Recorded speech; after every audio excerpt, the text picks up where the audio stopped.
está, 650, 350. Eu ia para Araraquara, porque tinha uma ronda em Araraquara e ia lá arrumar. Cara, eles falavam assim, ó, vamos tentar ver, são 60 não, vamos fazer em 23 minutos.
I'm just sit on the end here so I can see everybody.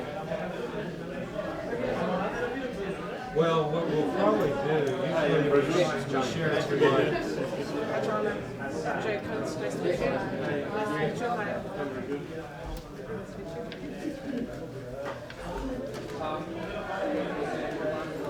We're going to split two mics, or Jeremy, we've only got one handheld. Is that the way it's going to happen? They didn't talk to you about it. Can you drop it out?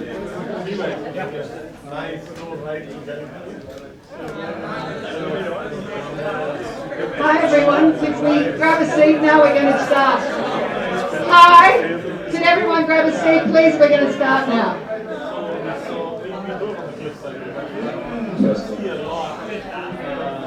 Mr. Albertson, are you going to be on the left? Everyone, could you grab a seat please? We're going to start. Other left. Oh yeah, I've done it once. I'm going to try to rustle up the second one of those, but if we get the second, okay. So then we'll put the second last one. Can we please put this mic on? Okay.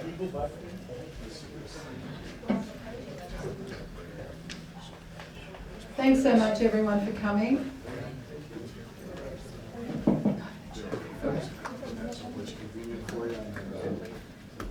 Share a couple. You'll put that. I'd like to give a special welcome to all the group from Brazil. Put your hands up so we can welcome you. Thank you. Thanks for coming. Very always welcome here. Okay, so this is a really special panel focused on the real estate and where we're going as far as the future goes. And one of my advisors is Mark Albertson, who's been very helpful in growing this business. And he's a journalist with SiliconANGLE, and he's going to moderate, and he will take over now and introduce the panelists. Thank you. Thank you, Pemo. We've got a great panel tonight, so without any delay, let's go ahead and get started with this. The subject is a hot one right now. There's a lot going on in the space, a lot of interesting things that are happening, some of them very recent, so we're going to try to cover that as quickly as we can tonight and also leave room for questions. So let's kick it off by having each of you just introduce yourselves and tell us very briefly the business that you're in. Go ahead. Go ahead, why don't you give him the mic there and we'll get started. Hi, Jason Kumpf with Accelerate Growth Partners. We help tech companies grow, go international, and improve their operations. I was with a Bitcoin exchange, Trade Hill, 7 years ago. It was the second largest Bitcoin exchange in the after Coinbase in the US, and I've been working with a number of blockchain companies in the real estate space and other spaces as well. Jason, come. Hi, I'm MJ Kuntz at Inclusive Investing, venture inside of Zephyr Real Estate. And Inclusive Investing helps bring women and minorities into commercial real estate investing. Really excited about it. And before that, I had an ed tech company, STEM Kids, and taught at UC Berkeley Extension entrepreneurship and marketing. Also lived and worked in Japan in another life. Thank you. So my name is Raghu Bala. I'm with PropertyList.io. We're in the midst of trying to disrupt the MLS system, which is the listing system for properties, both commercial and residential, for those in Brazil who are not familiar with it. Prior to this, I was a former Yahoo exec. I've been part of multiple startups, sold them to public companies. I currently also teach AI and blockchain for MIT Sloan online. So it keeps me busy, but also very interested in the property space. There are a lot of opportunities which we'll cover later on. Right, so Oh, you got that? Okay, cool. so I'm John Kang, CEO and co-founder of Breezy. So we automate property closings, so users can transact real estate directly from their phones. So we're addressing the closing process essentially through automation of manual, redundant, error-prone tasks.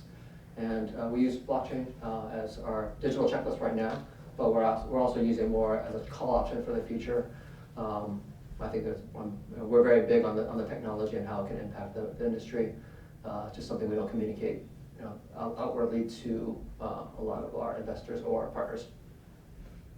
Excellent. All right. So let's kind of dive right into it. And the first question that I had as I was getting ready for this panel this evening is, there's so many people right now involved in the real estate process: the buyer, the seller, the escrow agent.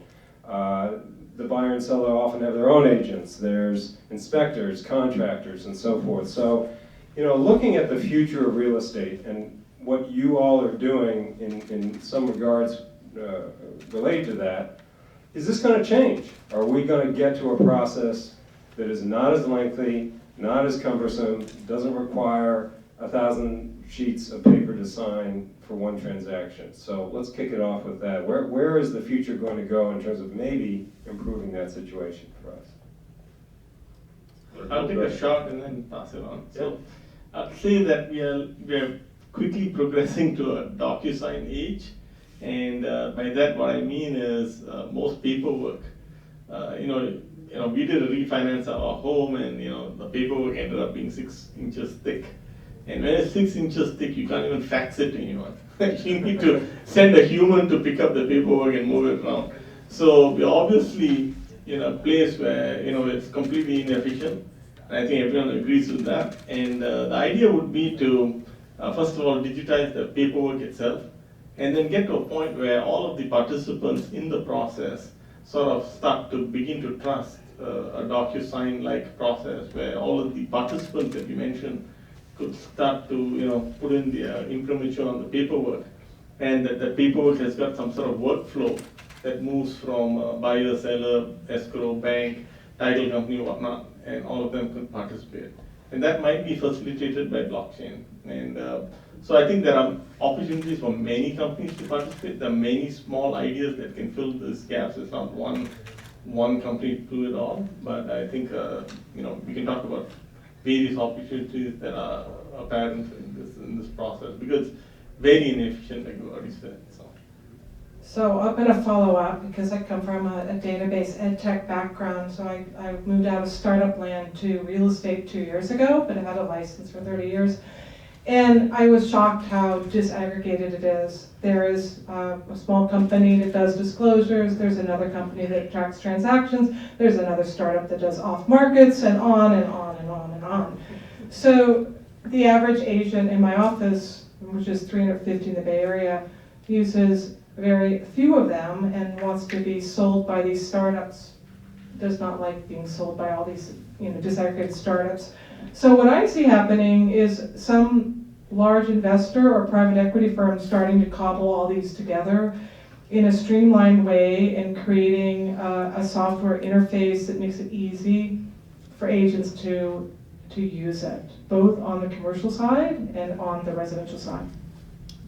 So I would add to that, and maybe an alternative to, is standardization in the industry, where a group could get together with a lot of different startups and say, these are the processes we're going to follow. The thing with real estate, which is different blockchain than the typical exchange right now, where you're just doing, Bitcoin for dollars, et cetera, there's many moving parts. So there's title, there's real estate, there's lending, there's money transmission. So there's a lot of things to put on there, and to standardize all of that, there's a lot more moving parts. So I think in any of those spaces, it's like building a phone, where you want to have off-the-shelf parts that go into the phone, so anyone can build a process. So I think that may happen from a 10,000-foot frame point, and there'll be a couple companies that come out and kind of show the direction of that standard, but hopefully get together and kind of cobble together a proper standard so anyone can kind of join the blockchain real estate revolution, and hopefully use this for other industries too, right? The same technology and the same process, where there's a lot of moving parts, can be done, can help a lot of other industries as well. So I think to add on all that, that's a lot of the things that have been said is actually the stuff my startup is working on. But we're not the only ones either. So I definitely see a future where, at least in the residential world and maybe the commercial world, a unified transaction that can be eventually turnkey. Because essentially a transaction is like really based off of two really simple principles, I think, like verifying the property and verifying the ownership, and then also verifying that everybody in the transaction is who they say they are. So conceptually, it's pretty easy. In reality today, it's very difficult, and that's where a lot of the hurdles and operational challenges exist, and that's what technology I think can do. It can overcome those. We've conquered a few of those, but there are a few like title that might require a lot more time. Sure. Well, Raghu, you mentioned blockchain, and this has been already put out in your conversation around this. So let's dive into that a little deeper. Can you, as a panel, for those that want to address it, talk about how will the blockchain specifically help this situation? What are the actual uses of it that can make a difference? And how long will it take before we, on the consumer side, might see the benefit of that? I can do a quick highlight of something. So there's over $1 billion in real estate fraud from wire fraud. So when the money pays to the title, there's a request after that to send the money to a different person or different group. So with blockchain, you have that cemented in the transaction, and you can have a key to open that and to change that. Right now, it's social engineering that changes that. So hopefully with blockchain, you'd have some kind of dual authentication to change where the money went. So it's a simple, huge loss that could be prevented quite easily with blockchain, as one example.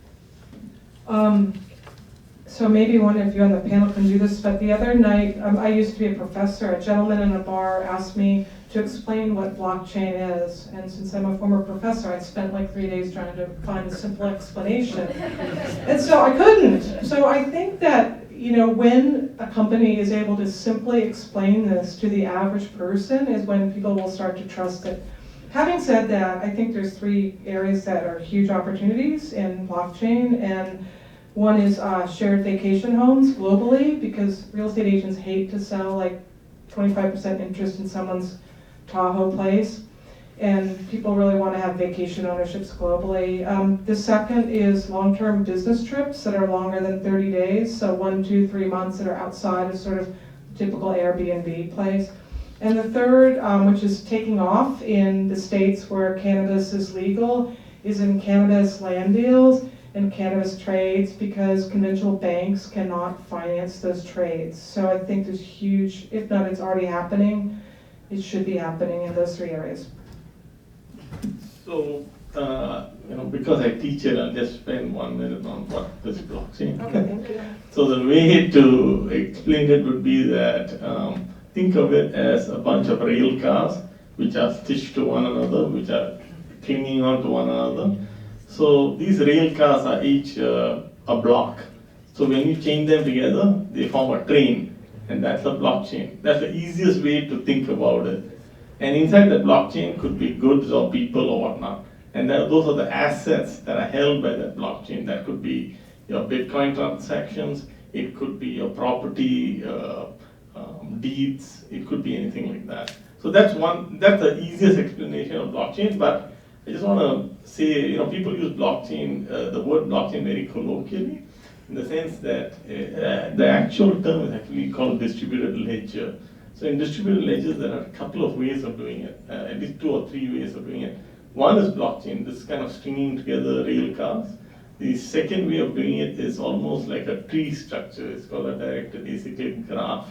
I don't get too technical, but it's almost like, just think of it as trees, like just branches which kind of split off and so on. So there are a couple of ways of doing these things, but so that's what blockchain is really, really quick. But the interesting thing in the property market, I think we see a lot of things. I mean, obviously we're working on the listing side of things. I think Jason touched on, I actually learned something here about the amount of fraud. I didn't know there's $1 billion of fraud, so that's an interesting thing to note. But I think titles, especially not in the US, because we've got a kind of a structured environment where there are title companies and so on. But in other countries, there's the concept of usurping properties, land and other things, where those who own that property can't prove their title, or their title is usurped by someone else. The same property is double sold and things of that nature. So to prevent that, blockchain can be a very good system of record to say that, okay, this person only owns this property, and that's very important. And so that's a second use case. And I think there are several other use cases, some of which I was talking to folks prior to this when we were having our cocktails, which is when you buy a property like a house, you actually not only buy the structure, but you actually buy all of the assets inside the house. The fridge, the washer, the dryer, all of those assets, those can be codified in blockchain as well. So you know exactly what you're buying, all the listings, all the warranties, everything that comes with the property. So, right now we're not getting down to the brass tacks of all of that, but I think there's plenty of opportunities to use blockchain. Good. Yeah, so I think the power of blockchain to me is really about being able to send money directly to somebody else, reducing that financial friction that exists today. So kind of circumventing the banks and giving another option. So that's kind of how I see the future of property transactions. And that's a big part of that feature is also smart contracts. Adding that the verification of certain requirements being met before money is distributed. I think that's a very powerful concept. So escrow in general, I think, is a very natural overlay. I'm biased because I'm an escrow company, but I thought that was like a really easy use case to get started with in terms of solving that transaction problem. But I also see blockchain being very useful for the title piece. That the immutable record, chain of ownership. That's like at the core of a transaction that is necessary. You need to know that you're confident. If you're a buyer, you need to be confident that what you're buying is legitimately going to be yours from the seller. So having that immutable chain of records and ownership is a no-brainer. It's just very difficult to do in the U.S., I think. And then fractionalization to me is very, very attractive. I think that's the one use case so far that has been proven to be very successful, with all the ICOs. But you can channel that into crowdfunding, into ownership of debt, of equity, homes or buildings. I think some startups out there are doing very well at that already. So I'm kind of jealous. But yeah, I see this being a very powerful technology. Okay, great. So we talked about one technology with blockchain. Let's talk about another, artificial intelligence or AI. Is that beginning to impact this field in some way? If so, in what ways? And how does that look for the future of real estate over the next year or two? Anyone want to start with AI? I think I shot at it. I mean, one of the ideas I have is on comps. There's a very common thing where if you take these houses which are next to each other and people just look at the neighbor's house and they base their valuation of your house based on neighbor's house. And I think it's a very inaccurate measurement. If you look at a bunch of tract houses, maybe it's okay. But once you start looking at individual properties, and we can actually start to discern the values. And so how do we use AI to do that? One way would be that it could be, AI itself can be splintered into a number of things, but one of the aspects of AI could be picture recognition. So if I took a drone and took a picture of the property from the top, and to say that, okay, you got a pool, you got this much of land, and you are located in a particular direction, and all those types of things, and now compare that to that of another property, you will arrive at a very different valuation of that property. I'm not saying discard all of the metadata that we use today as our basis for valuation, but you can augment what you have with that to give you a different flavor. And also you can take indoor pictures and other things to look at various aspects of a house to say, this is worth so much versus the comp of the other property. So that's an area that we have looked at, and perhaps in a future version we might do something like that in our current company. But I think that's an area that can be attacked, because the current one is very, very, you'll agree with me, yours and the neighbor's house may not be the same. It's kind of like, kind of crazy actually that they do that, but that's the best they have currently. I'm just going to bring up, 2 years ago, Amazon set up the Alexa Fund and put a couple $100 million into a fund to specifically focus on voice recognition technologies. And it's a little bit scary for me because it's inside houses, and Lennar actually said that they're going to put this into all of their new homes. And the reason it's a little bit scary to me, and I'll just be blunt about it, is that from a woman's perspective, or even a couple's, do I want everything in my house recorded what I said, and then it aggregated over time or 10 years, and can it be used in some strange way? And I guess I say this because I'm in diversity, and I was in diversity in education, and the majority of developers of these startups are not thinking in those terms. And Lennar putting it in all their houses by de facto means I'd have to sort of take it out if I don't want appliances listening to me. So I think it has great potential, but we really need to have a broader sector of people behind the development of all of these real estate technologies. And I'll just leave it at that, because the people developing the technology are mostly young men or men, and the people using it in the real estate agents are 63% women. Thank you. John or Jason?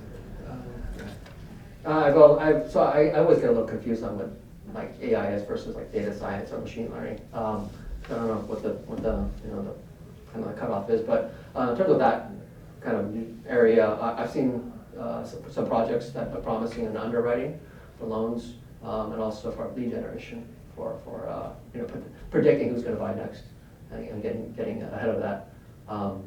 But yeah, I can see those things seem like very promising applications. But yeah, I couldn't talk too much further than that about that.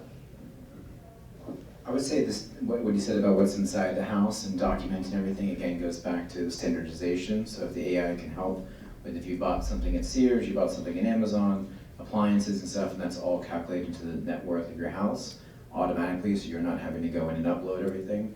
That'd be a big benefit.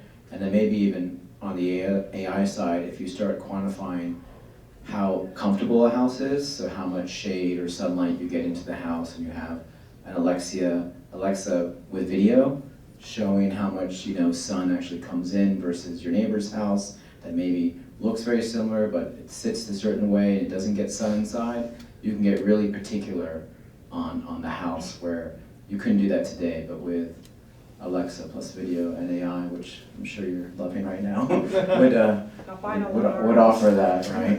Maybe you get a discount because they advertise to you, so the house is cheaper too with AI. Yeah. We'll see on that. Yeah, I don't know.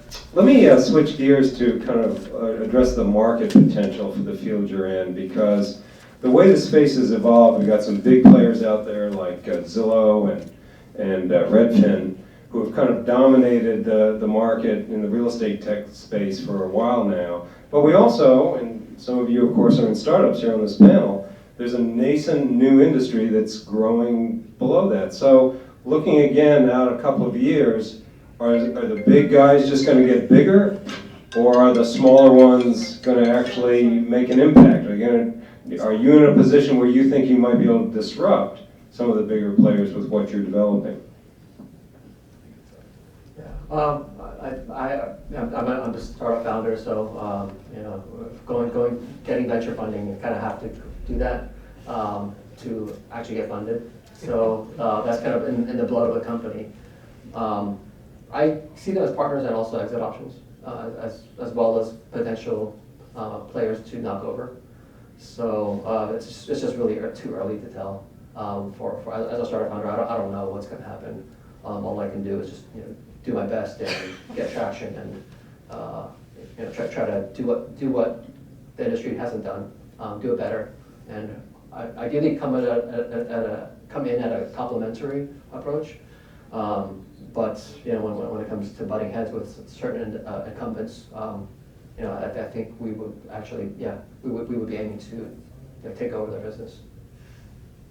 I think that's any industry where there's disruption, right? You said it to the point, right? You either come in hard and fast and strong, disrupt, or look to build and coexist and maybe get bought out by them. So there'll probably be a couple players in each of these spaces, and maybe what you said with the private equity group, maybe it'd be a Zillow buying out a couple of them and conglomerate them, maybe a PE group doing that. That's the way the world works now, right? Unless you're amazing startup and just grow it and dominate. We'll see.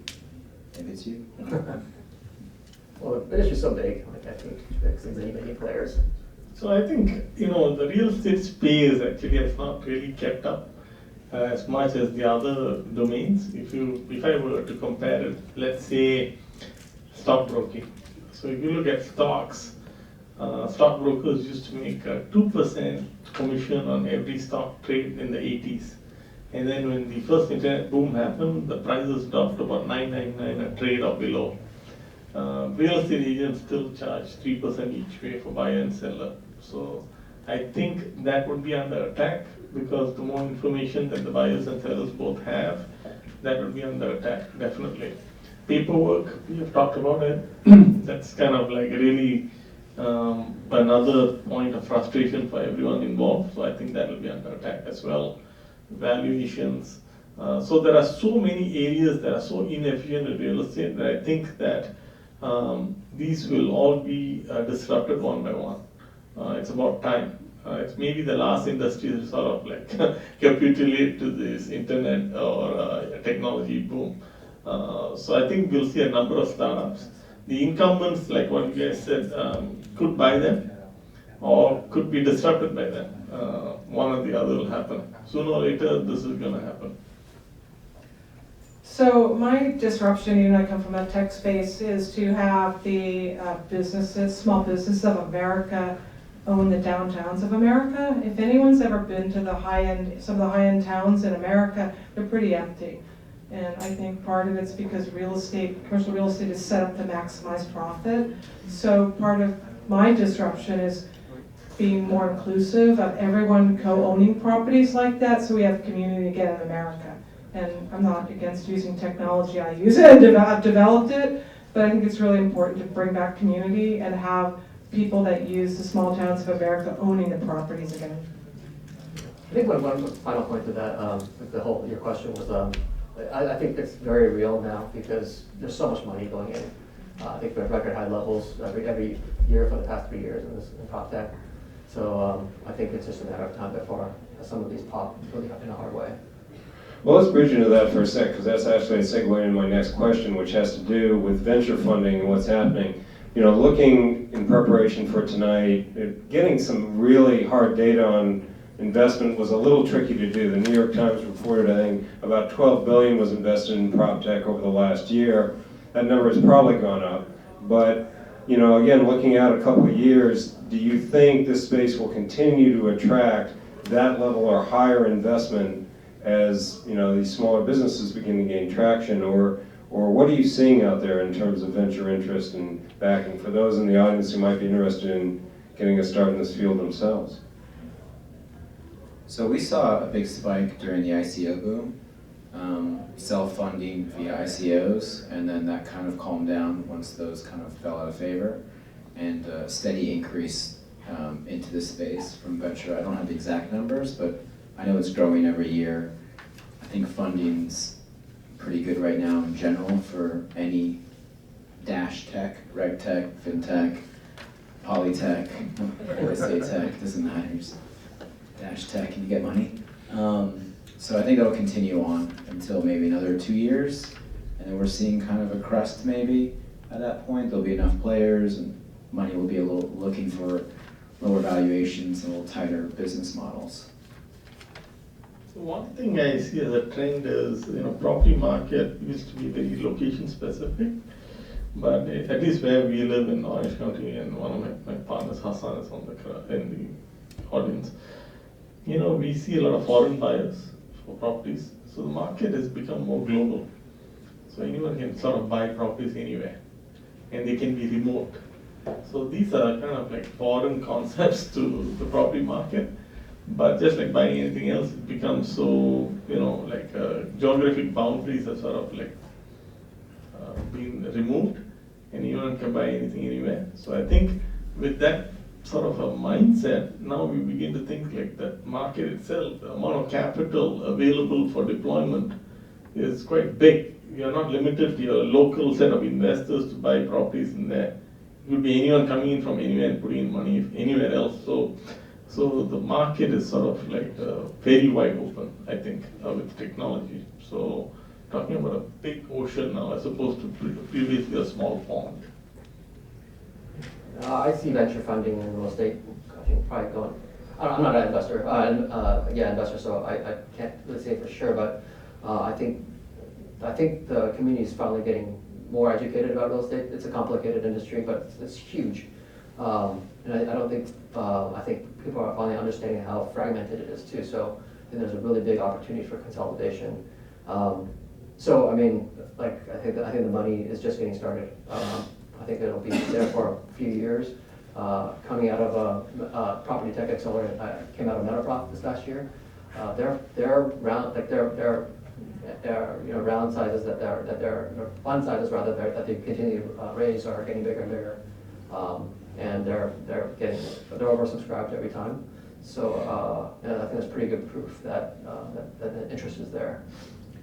So I think this is one of your questions, Mark, next, but I'm going to talk about, I see the commercial market merging into the residential, and the reason why is I looked into the CoStar Group, which is out of Washington, D.C., and they've been quietly acquiring many companies, CoStar, LoopNet, Cozy, which I use to manage my properties, apartments.com, student housing. You can see that they're moving into the people that would be buying residential property, and they're a data company, so they have all the data in there.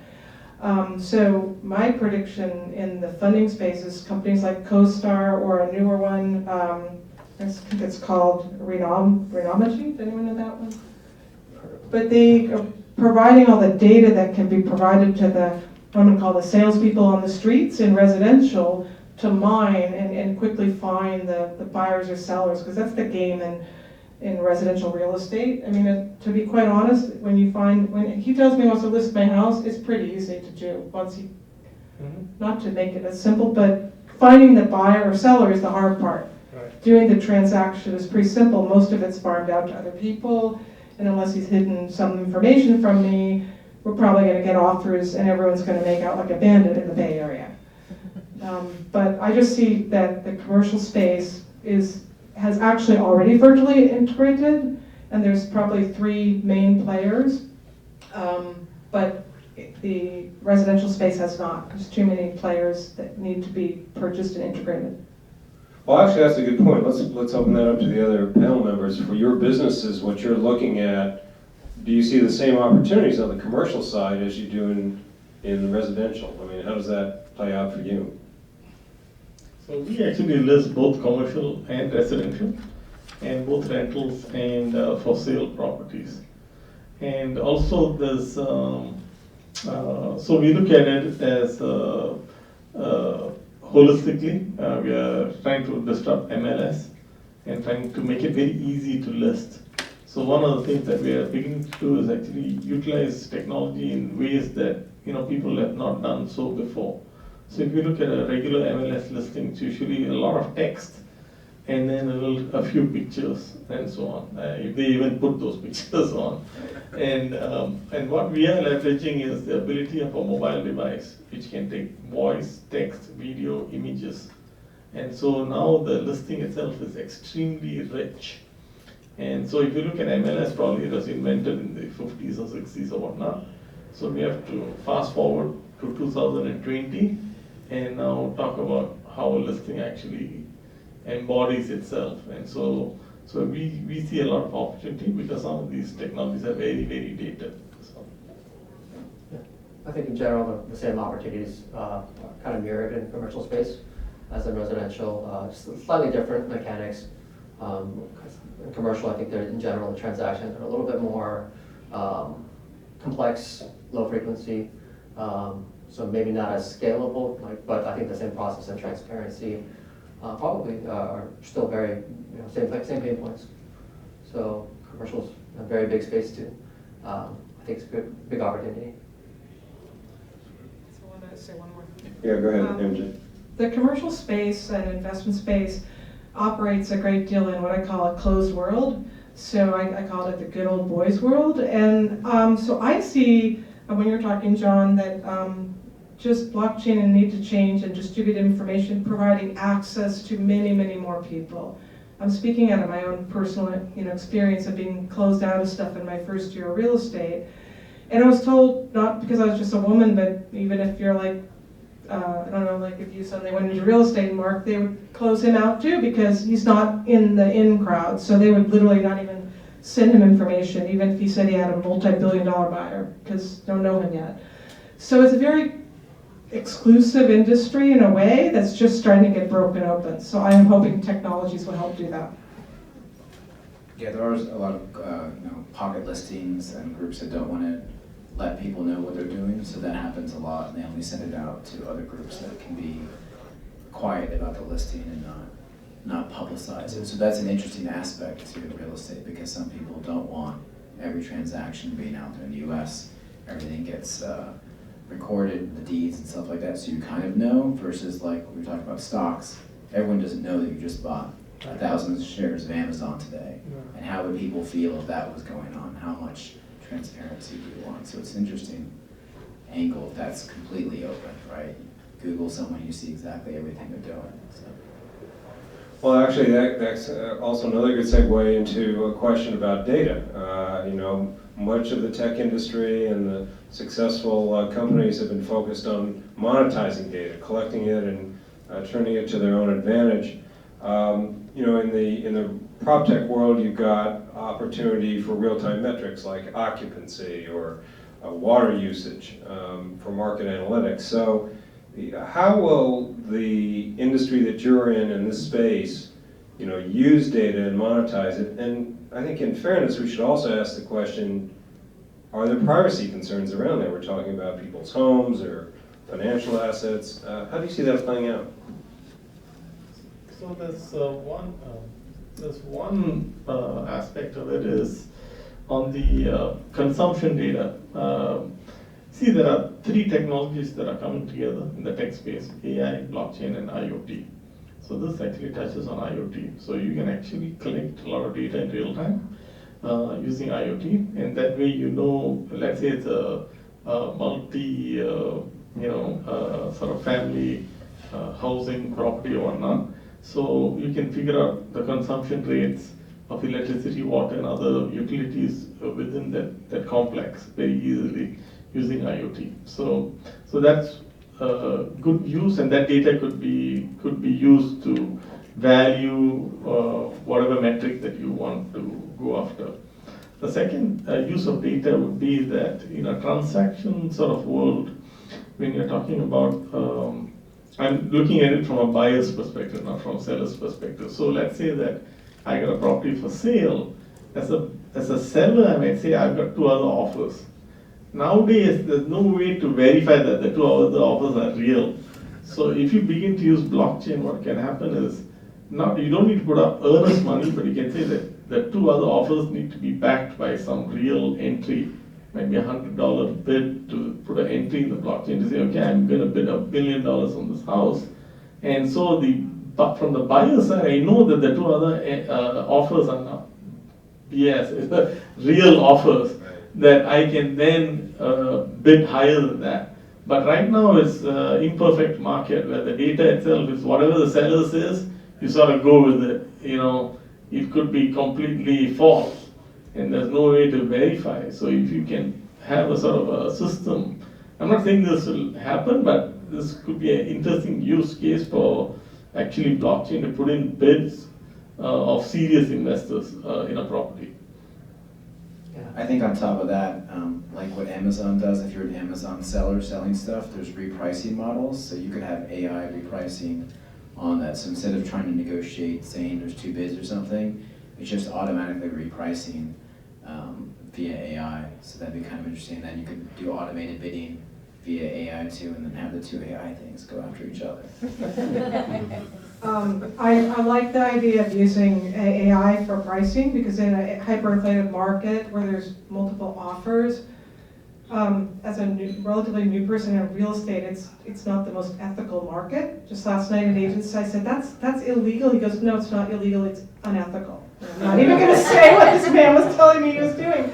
So this happens all the time because agents want to, I don't do it, I'll say that honestly, but agents want to, and it's his house, he wants me to get 2.9 million, not the advertised 1.99 million. So I'm going to tell him, his agent, that, well, if you come in over this price, it might be good. And tell him, if you come in over that price, it might be good. It's a very vague thing, and no one really ever knows how many offers there were, or maybe there was only one, and I'm just lying.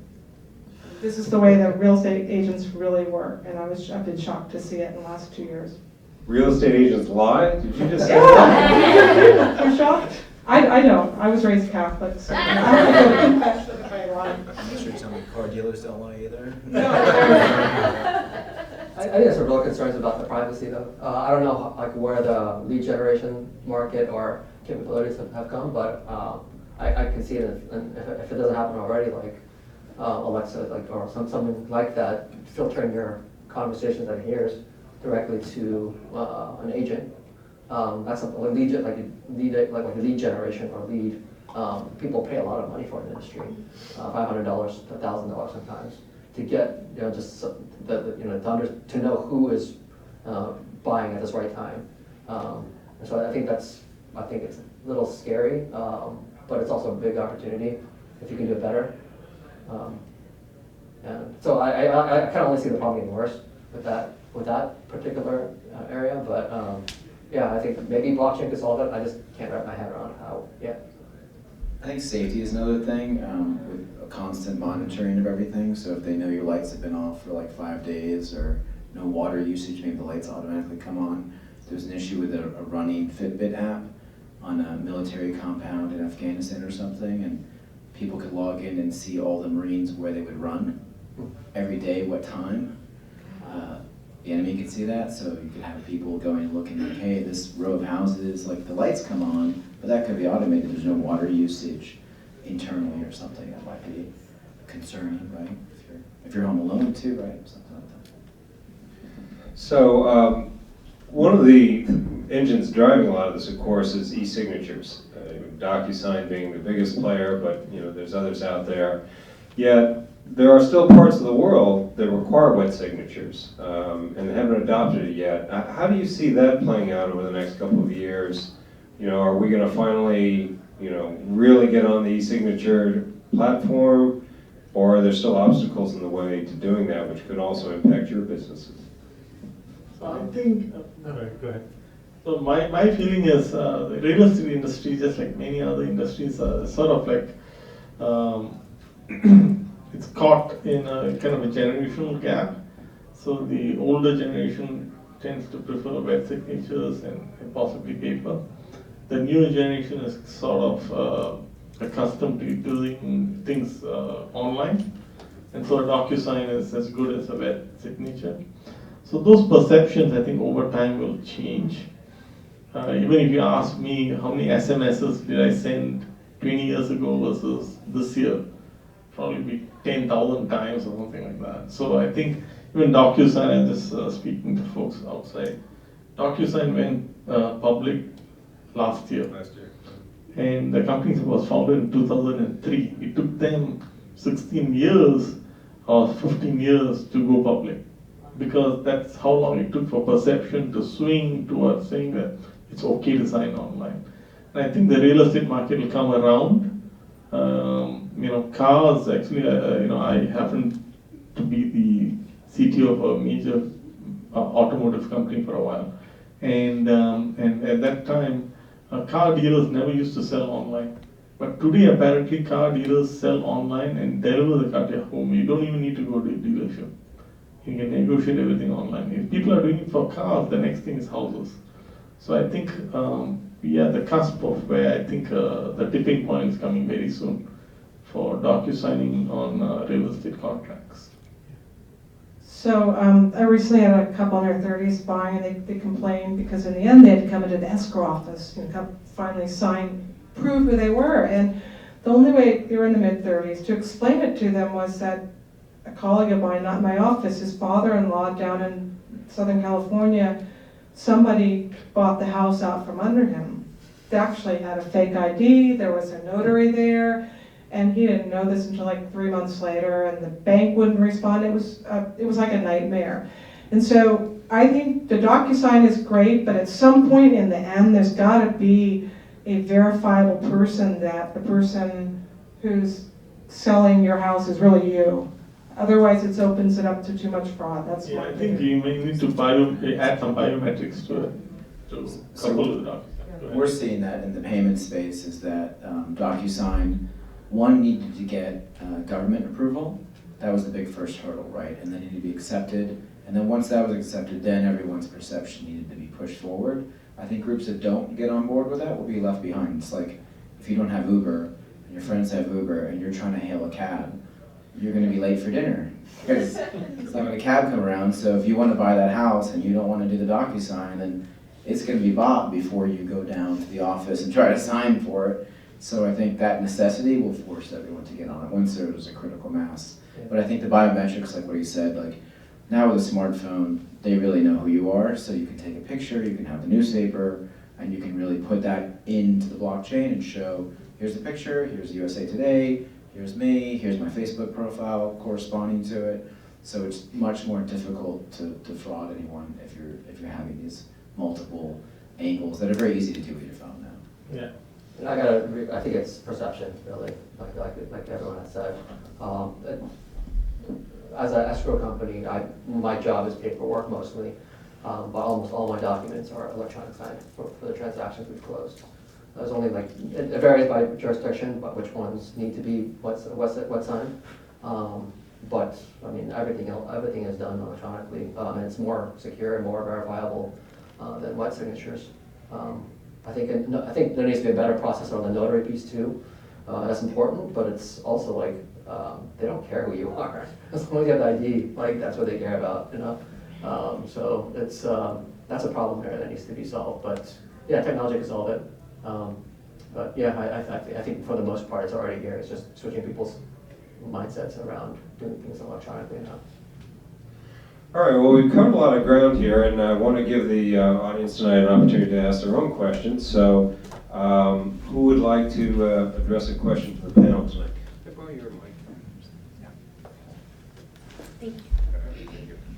Hi, my name is Nikki Beasley, and I run an affordable housing organization, and this has been really enlightening. So, as you're speaking, I'm thinking of the consumer lens, a person who this is their first transaction.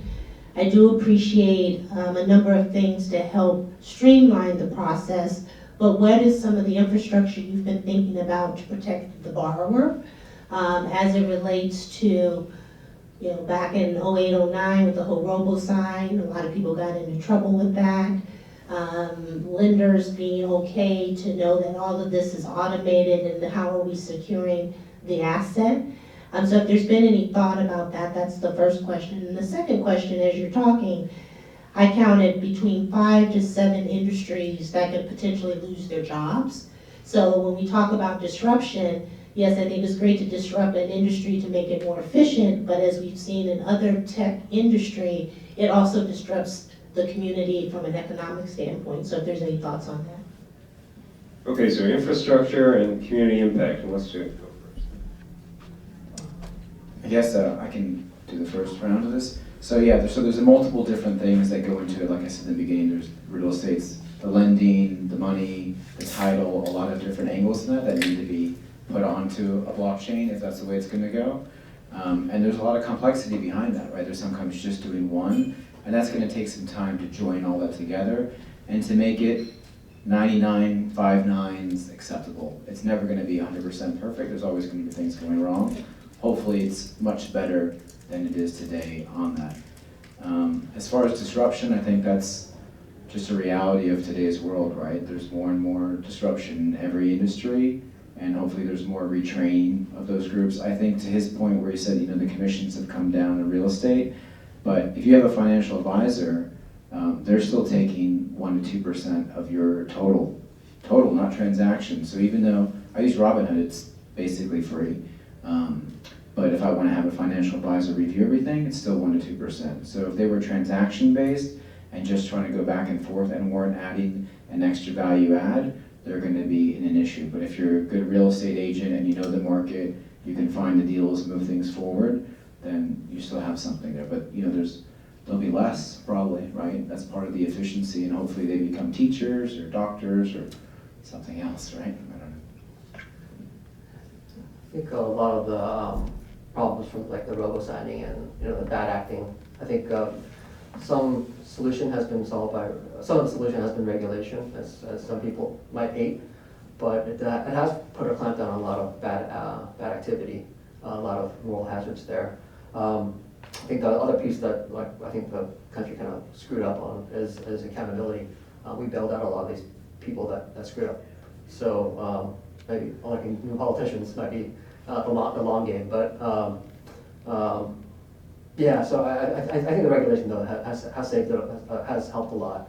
But there are things that you can do with if you're the controller of a company of a marketplace or a lending marketplace, just use common sense really, and not have it pass through some underwriting hurdles to make sure that whatever loan products are out there are good. On the kind of disruption angle, I kind of view it as like productivity. I know it's very chaotic whenever a new technology comes out, but kind of the longer term impacts is that people are more productive.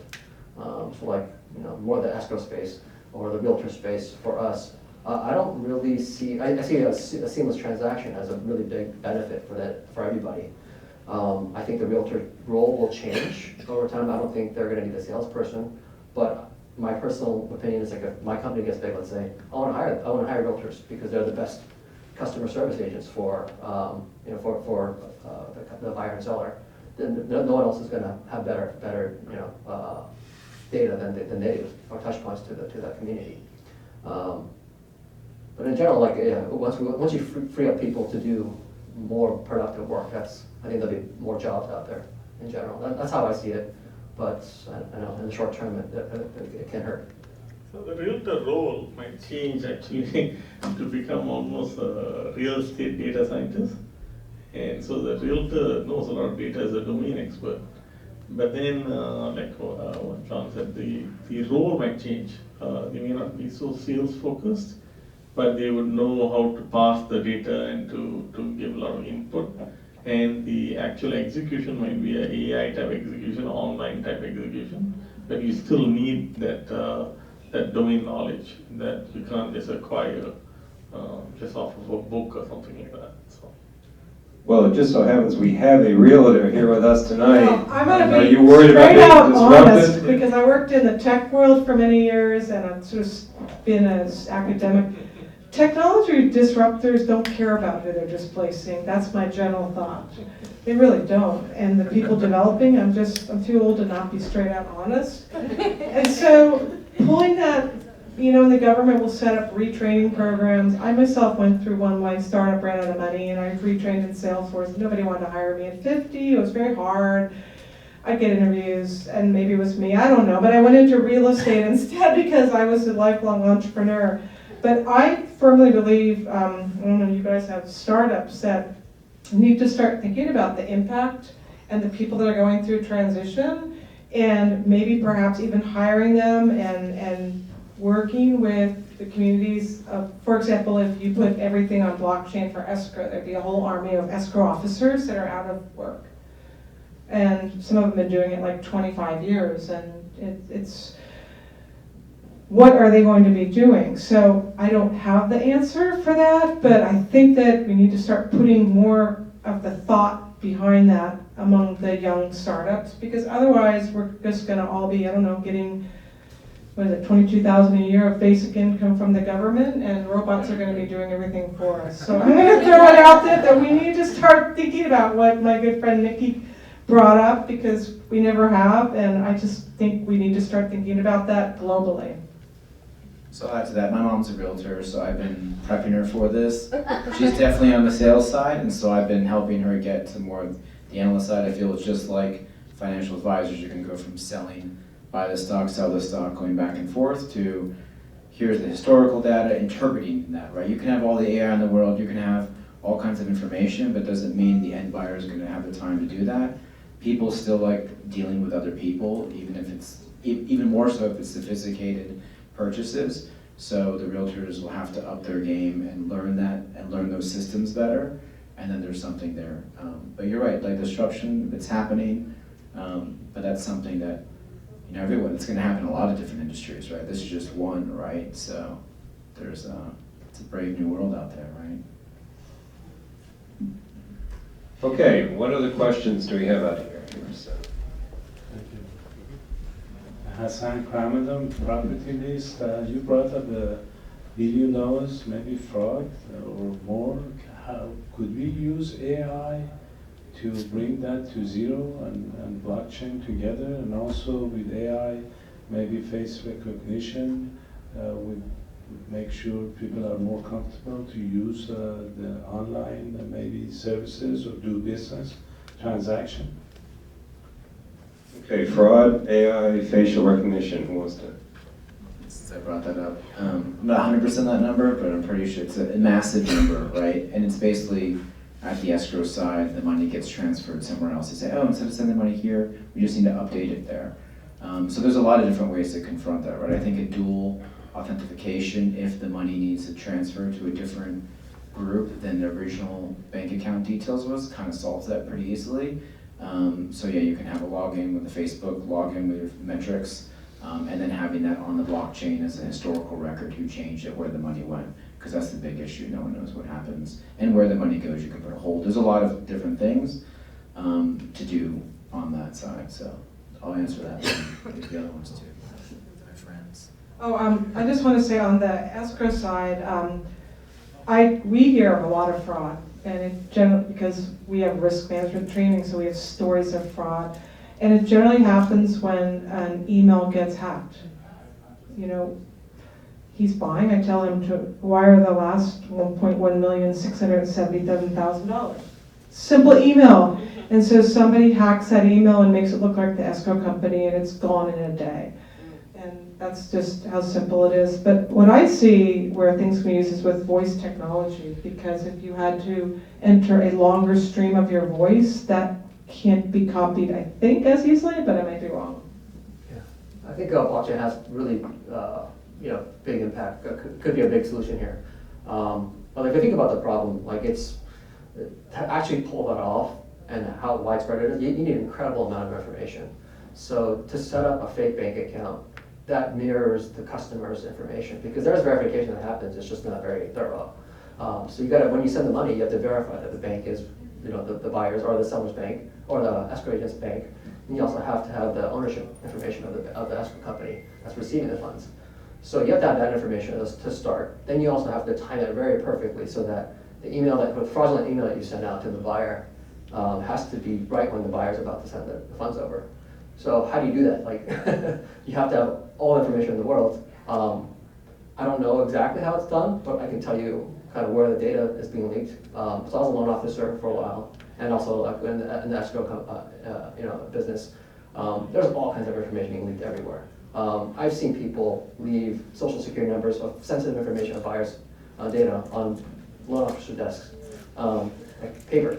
And then you have, and also to show how inefficient it is, you're hiring somebody to move that paper to somebody else's desk. So you have like 3 eyeballs on that, on sensitive information already from that one piece. To get that information, it could be easy. It'd be pretty easy. Just pay somebody inside that mortgage company to be your gopher to funnel the information. So that's one piece. Telephone calls. You're saying your social or bank account information over the phone. Your ABA routing numbers. That's all through a lot of times through unencrypted emails. Sometimes it's left open. On people's desks too. Voided checks. So I mean, it's there's all kinds of problems with this industry and this value chain for wire fraud to happen. The information's all there. Blockchain, I think, could solve a lot of that, hide a lot of that information from being seen, from ever being seen. So I think there's a lot of potential for the tech to solve this. All right, well, we've had a great discussion tonight. This panel has been outstanding and done a super job, so please give them a warm round of applause. I'll turn it back to you. Hi everyone, thanks so much guys, and really appreciate your efforts today. I wondered if you wouldn't mind just joining the audience. We've got a 3-minute pitch. Actually wanted to introduce Jay Yang. Jay actually gave 3 presentations here last year called Ask Me Anything on the blockchain, and so we really appreciate him. And now he's actually in his own startup, so he's here tonight to do a 3-minute pitch. He's the CEO of Tencent, and I'll hand it over to you now. Thanks. Okay.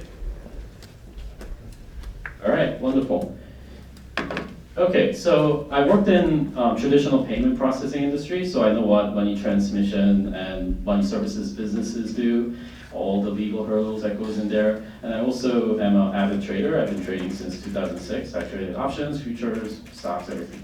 So I know how much of a hurdle it is to start an exchange also, and I've written algo trading and everything. And so I know how much of a technical hurdle it is. So, taking all those 3 very difficult industries, I'm going to pitch you a very simple solution. What if I told you that you don't have to risk your money or assets by depositing your Bitcoin into some exchange that you have no idea? It could be an exchange in Philippines or whatever it is. They could run away with your money, and the biggest exchange hack has been rated at $526 million or something of the nature in CoinCheck, which was a Japanese exchange. Second biggest one was $430 million. So, it's real danger that you're going to lose your money if you deposit your Bitcoin in some no-name exchange. I want to flip that by saying you have full control over your money. You use your own private key and your own wallet. I have no control over your money or your Bitcoins, but because order matching and all that handles centralized, we provide you high liquidity, we provide you very low fees, and best of all, we don't need to have your passports, driver's license, or any of those private info. So we provide you privacy, security, and also very good things like full auditability of your trades, whether the exchange is playing by the rules, and all of that nature. So if you have all of those, it solves some of the what's called the agent principal problem, where the agent is not acting on behalf of the principal. The exchange should serve you and not the other way around.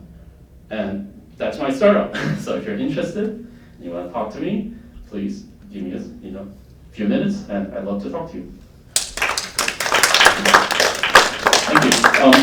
And I'm right on time, and I'm so proud of that. And if you, by the way, at 15 seconds, and if you have any questions about blockchain, if you would like a full-blown explanation of what it is, in an easy to understand language. He's an expert. I'd be happy to sit down with you. You can just email me, and you can just call me too. So, and I'll do my best.